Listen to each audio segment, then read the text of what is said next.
What if everything you've been taught about death is wrong? What if there's no judge waiting with a scale to weigh your sins, no courtroom in the sky, no book recording every mistake you've ever made? For 7 minutes, Sarah Martinez was clinically dead. No heartbeat, no brain activity, completely gone, and what she discovered on the other side will challenge everything you believe about judgment, punishment, and what really happens when we die.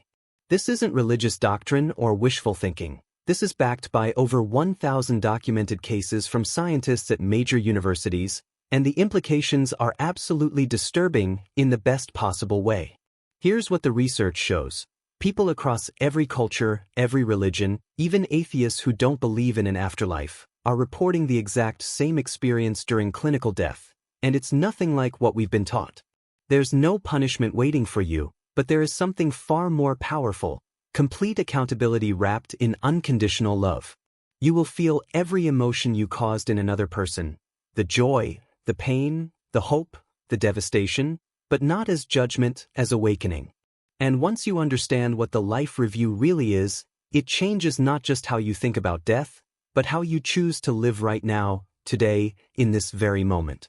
By the end of this video, you're going to understand why scientists are disturbed by what they're finding, why 1,000+ people describe the same experience, and most importantly, how you can start living as if you're already in your life review, because that one shift will transform everything. But first, you need to hear Sarah's story, because what happened to her during those 7 minutes will shatter your beliefs and rebuild them into something far more beautiful and terrifying than you ever imagined. If this message resonates with you, hit that subscribe button and turn on notifications because we're diving deep into life's biggest mysteries with science, spirituality, and real experiences. Drop a comment telling me, have you ever had a near-death experience? Or do you know someone who has? I read every single comment. Now, let's begin with the moment Sarah's life, and everything she believed, came to a complete stop. She never thought it would happen to her. One moment Sarah was driving home, the next, a truck ran a red light and everything went dark. For 7 minutes her heart stopped beating, and what she experienced during those 7 minutes shattered everything she believed about death and judgment.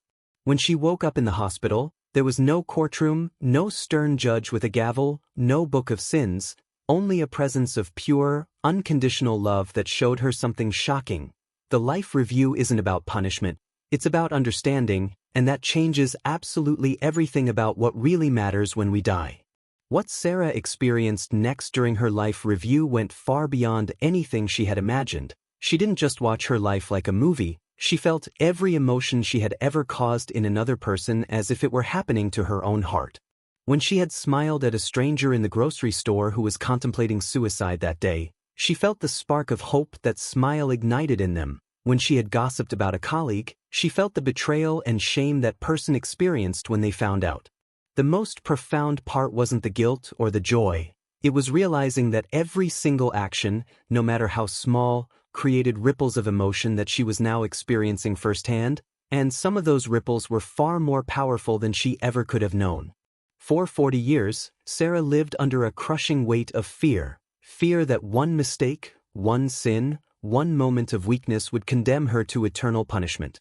She had been taught since childhood that God was keeping score, that angels were writing down every wrong thought, every selfish act, every failure to be perfect.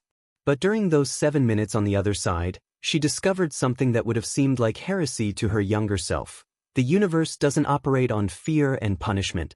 It operates on love and learning, and the only hell that exists is the one we create by refusing to forgive ourselves and understand the lessons our mistakes were trying to teach us.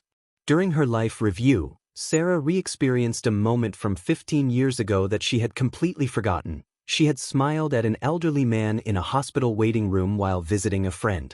In that instant of reliving, she felt what he had felt, crushing loneliness after losing his wife, contemplating whether life was worth living anymore, and then her smile, a small gesture she hadn't even remembered, gave him a reason to hold on for one more day.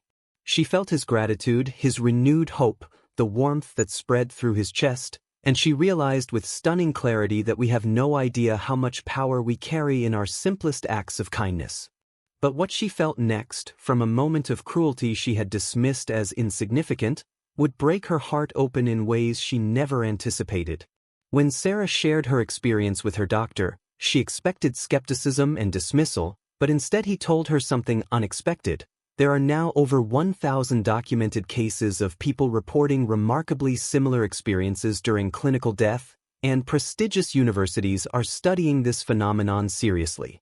Dr. Bruce Grayson at the University of Virginia, Dr. Sam Parnia at NYU, and researchers across the world have collected data showing consistent patterns. The tunnel of light, the life review, the presence of unconditional love, the feeling that judgment comes from within rather than from an external judge. The scientific community is beginning to ask a question that changes everything. What if consciousness doesn't end when the brain stops? And what if these experiences are showing us something real about what awaits us on the other side? After experiencing her entire life review, Sarah asked the presence that accompanied her, "What really mattered? What should I have focused on?" The answer came not in words but in a profound knowing that flooded her consciousness. It wasn't about how much money she made, how many goals she achieved, or how perfectly she followed religious rules. The only thing that truly mattered was love. How much she loved herself, how much she loved others, how much she allowed love to flow through her actions, and how much she learned to see love even in her mistakes and pain. Everything else, the achievements, the possessions, the status, the approval, dissolved like mist in the presence of this one fundamental truth that the universe operates on. The most liberating revelation Sarah received during her 7 minutes wasn't about what happens after death, it was about how she had been living before it. She realized that the harshest judge she had ever faced wasn't God or the universe, it was herself, with her relentless self-criticism, her perfectionism, her inability to forgive her own humanity. The presence showed her that the universe doesn't operate on judgment the way humans do. It operates on understanding, growth, and unconditional love. When she returned to her body and her life, she made a decision that would transform everything. If the universe doesn't judge her, why should she judge herself so mercilessly?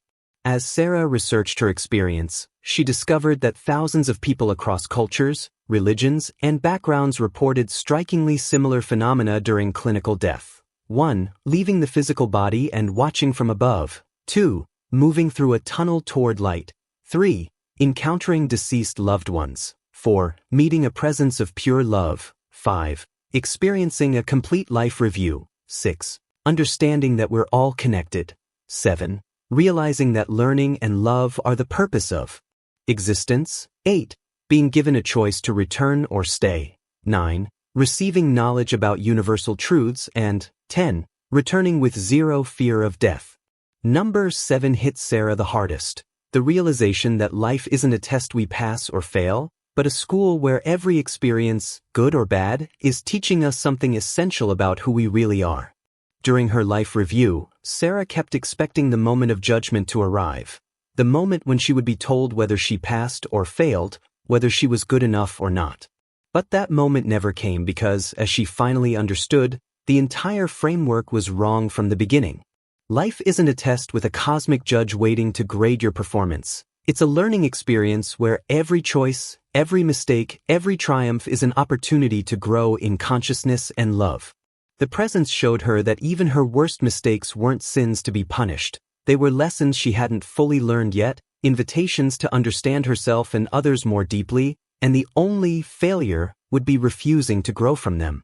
Sarah described the life review as experiencing her entire existence simultaneously in a 360-degree panoramic awareness, past, present, and all possible futures existing at once. She saw not just what happened, but why it happened, the context behind every choice, the wounds that drove her behavior, the love that was always trying to express itself even through her mistakes. Every lie she told was shown to her along with the fear that motivated it. Every kindness was revealed with its ripple effects extending far beyond what she could have imagined. Every moment of her life was there, naked and exposed, but held in such profound compassion that she couldn't feel shame, only understanding. And in that complete transparency, she finally saw herself as she truly was, not a sinner or a saint, but a soul learning to remember its own divinity. When Sarah's heart started beating again and she opened her eyes in that hospital bed, The first thing she noticed wasn't the pain in her body or the tubes connected to her. It was the complete absence of the fear that had controlled her entire life. The fear of death, the fear of judgment, the fear of not being good enough, all of it had evaporated during those 7 minutes when she experienced firsthand that the universe operates on love, not punishment.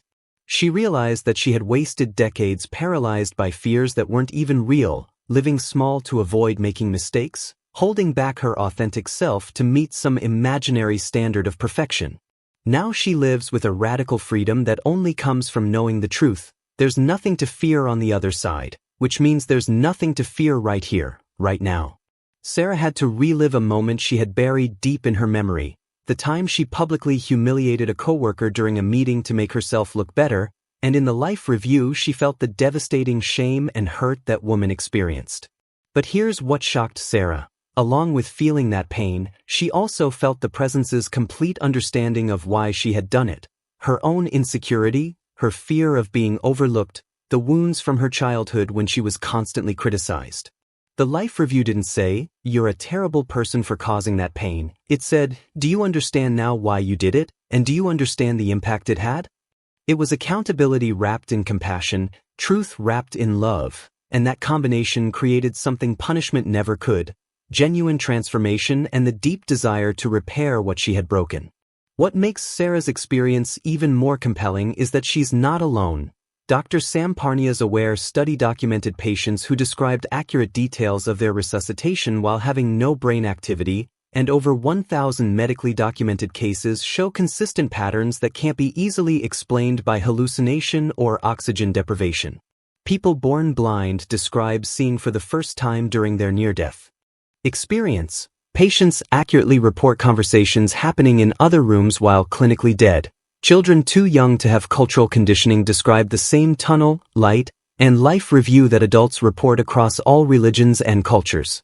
The disturbing part isn't that these experiences happen, it's that they suggest consciousness continues when the brain stops, which challenges everything materialist science has told us about the nature of reality and forces us to ask, what if death isn't the end, but a transition to something we're just beginning to understand? Here's what Sarah does now that transforms every single day. Before making any significant choice, she asks herself, when I review this moment after I die, what will I wish I had done? That simple question cuts through all the noise, the ego, the fear, the societal pressure, the need for approval, and points directly to what really matters. Will you wish you had been kinder to that difficult person? Will you wish you had been more honest about your feelings? Will you wish you had chosen love over being right, connection over being comfortable, authenticity over approval?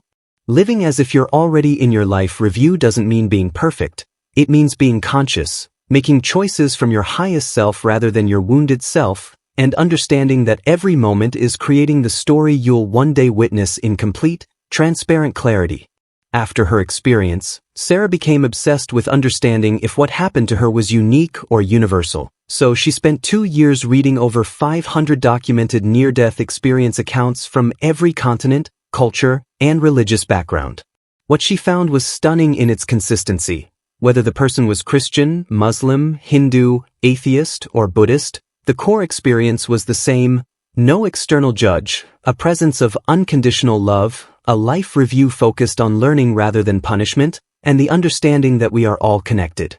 The details varied based on cultural interpretation, but the fundamental truth remained unchanged. The universe doesn't operate on the fear-based system of judgment and damnation that so many religions teach. Sarah went from living in terror of the final judgment to understanding that the only judgment that matters is the one we make of ourselves when we finally see our lives with complete clarity, and even that judgment is held in such profound love and understanding that it becomes not condemnation, but the most powerful awakening we'll ever experience. So here's what we've learned from Sarah's 7 minutes on the other side and the 1,000 plus documented cases that mirror her experience. The life review isn't about punishment, it's about understanding. It's not about a judge condemning you, it's about you finally seeing the complete truth of who you are and the impact you've had. You will feel everything you made others feel, every smile, every wound, every moment of connection or cruelty, but it won't be wrapped in shame, it'll be wrapped in love that helps you understand why you did what you did and what you were meant to learn from it. The universe doesn't want to punish you. It wants you to wake up to the truth of who you really are beneath all the fear, ego, and conditioning. Here's how this changes your life right now. Start asking yourself before every major choice, when I review this moment after I die, what will I wish I had done? That one question cuts through all the noise and points you toward love, authenticity, and consciousness. You don't have to wait until you die to experience the awakening. You can start living from that elevated perspective today, making choices that your future self will be proud to witness. Every interaction is an opportunity to create ripples of love or pain, and you'll feel those ripples eventually, so why not choose consciously right now? If this video opened your mind or touched your heart, smash that like button so more people can discover this message. The algorithm rewards engagement, and this content deserves to reach people who need to hear it. Subscribe and hit the notification bell because we're exploring more of life's deepest mysteries with both science and spirituality. Share this with someone who's living in fear of judgment or someone who needs to hear that the universe operates on love, not punishment. Remember this, you're not being tested, you're learning. You're not being judged, you're awakening. And the life you're living right now? It's creating the story you'll one day witness with complete clarity, so make it a story worth experiencing. See you in the next one. Stay conscious. Stay loving. Stay awake.